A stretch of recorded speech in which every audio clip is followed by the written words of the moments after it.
So I wanted to make a video about your dogs being too hot. I understand during COVID-19 when we were away, your pet's hair had been growing, they're extra furry right now, and now it's really hot outside. I'm getting lots of phone calls and messages from people wanting an earlier appointment. Unfortunately, that's unlikely. Everyone's in the same boat. Everyone wants to get groomed and feel more comfortable and better. So I thought I would talk about a couple of heat stroke and preventatives and things like that, since it is going to be 36 degrees this week. And obviously brushing in that can only do so much when it comes to heat. So still keep brushing those dogs so that we don't have the matting issues in that. It's also good for the ventilation to their skin, which we're going to get to. So I just thought I would read from my first aid book first about heat injuries. So heat stroke, of course. So to prevent heat stroke, don't leave the pets in the car or outdoors without access to shade or water on a hot day.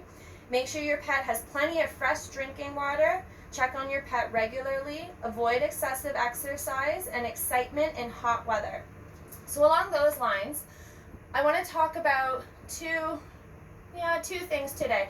One for ingesting and one for like exterior preventative. So we can start with the exterior. So your pet's hot.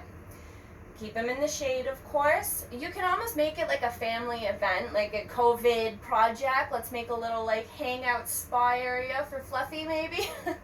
So they can have a little shaded area. Make sure they have lots of water. You can even put some ice cubes in there to regulate their body temperature. And it's nice and refreshing in that. Another thing that you can do is if your dog seems to be having heat stroke, which I will let you know the signs and what to look for in that, you can give your dog electrolytes. Now, unfortunately, I haven't been able to find them at an actual store. You do tend to order them online, but if you just Google how to give a dog electrolytes, it's a really good thing to read up on. I drink Gatorade for my electrolytes because it actually refuels you versus with too much water can actually flush you out and make you even more hot, and same with your dog as well. Another thing that they can ingest is another family project you can do is make some popsicles. So what popsicles are is a little treat that's frozen.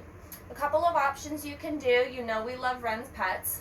If you go there, they have some popsicles in their freezers. The one most recent that our dog tried was rabbit and watermelon, and absolutely adored it. Like the little popsicle stick is a treat in that. And you can even make that at home. Now obviously not rabbit maybe, but just in a regular ice cube tray. You can use chicken or beef broth with some water. Now make sure it's sodium free, of course. But you can put carrots, green peas, broccoli, sweet potato, even their favorite treats in there, beef liver, peanut butter. There's so many ingredients that you guys can play around with. So you would put it in the tray. You can even put a little bone cookie in the top of it so it's like a popsicle. And once they're frozen, you're good to go. They're messy, so make sure you're kind of in a like tiled area or in their shaded section in the backyard or in the outside. And what else was another? Oh, the Kong. So a Kong toy is that toy that's got like the three kind of loops and it's got a hole in the middle. There's lots of other toys that are like that too, but they're like treat balls or that. One of my favorite things to do, now obviously you can't put broth in there, but you can get all natural peanut butter or make your own peanut butter, and when you put it inside the Kong or your chew toy, pop it in the freezer overnight and you got another popsicle. And pretty much it for ingesting that I can think of, but let's talk about what to look for with heat stroke. So rapid noisy panting, bright red mucous membrane, thick stringy saliva, vomiting, diarrhea, depression, loss of consciousness, seizures, and bloody stool. Now these are obviously very extreme situations. What you're going to be looking for is heavy panting, okay? And if you find that you're worried about your dog, bring them inside. Right? I know some of you guys are struggling with bringing your dog out even to go to the bathroom because it's so hot out, but there are alternatives. Like you can go to the pet store and there's pee pads, or there's even like the fake turf green. You can put it by your door and they could use that for the time being until the temperature goes down and or we're able to groom you. So what to do if you do find they have severe heat stroke? Take your pet's temperature with a rectal thermometer. Now that commonly is in pet first aids, but maybe you have one on hand at home. It's not the easiest thing to do to the dog, but if you're that worried, it's something you could do. If the temperature is less than 40 degrees, move your pet to a cool area and offer some water, and consult with your veterinarian. So you don't want your dog to start lapping up a bunch of water, because just like what we said before, it can flush out the body. So little sips, wait a minute, little sips, wait a minute. The main thing is to keep them cool in the shade, and we'll get into some other external factors, environment kind of things as well.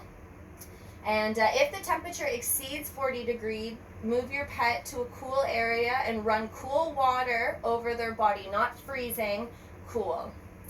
To cool them down. For double-coated breed, back comb through the fur to make sure the water reaches the skin.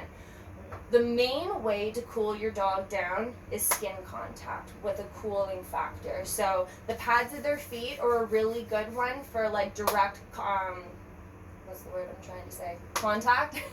And you know, their nose, and like the book here is saying, where you want to like space the hair out, like how we do with brushing. That's why brushing is so important, ventilation of the skin and fur, and that'll help cool them down.